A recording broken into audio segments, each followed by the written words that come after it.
प्राचीन भारत में चौथी शताब्दी ईसा पूर्व का समय था, जब भारत कई छोटे छोटे राज्यों में बटा हुआ था। उन्हीं में से एक राज्य था मगध, जिसे नंद वंश के राजा शासित कर रहे थे। नंद वंश अपनी अपार संपत्ति के लिए तो प्रसिद्ध था, लेकिन उनकी क्रूर और अन्याय नीतियों के कारण प्रजा त्रस्त थी। इसी काल में एक गरीब परिवार में जन्मा एक बालक चंद्रगुप्त इतिहास का रुख बदलने वाला था। अपने माता पिता को बचपन में ही खोने के बाद वह एक गौपालक परिवार में पला बढ़ा। चंद्रगुप्त की तीव्र बुद्धिमत्ता और नेतृत्व क्षमता ने एक कुशल ब्राह्मण विद्वान चाणक्य का ध्यान आकर्षित किया।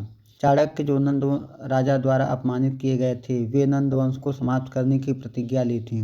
चाणक्य ने चंद्रगुप्त को शरण दी और उन्हें युद्ध, रणनीति और राजनीति की शिक्षा दी। चंद्रगुप्त के साथ मिलकर चाणक्य ने एक छोटी सी सेना तैयार की। दोनों ने नंद वंश के खिलाफ युद्ध छेड़ने की योजना बनाई। गुरिल्ला युद्ध और चतुराई भरी रणनीतियों के माध्यम से उन्होंने नंद साम्राज्य को कमजोर करना शुरू किया।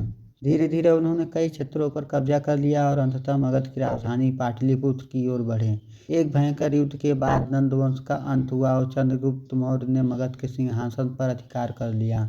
चंद्रगुप्त ने मौर्य साम्राज्य की स्थापना की और भारत के अधिकांश हिस्से को एकजुट किया। चाणक्य के मार्गदर्शन में उन्होंने एक सशक्त प्रशासन और न्यायपूर्ण नीतियों को लागू किया, जिससे प्रजा सुखी और समृद्ध हुई।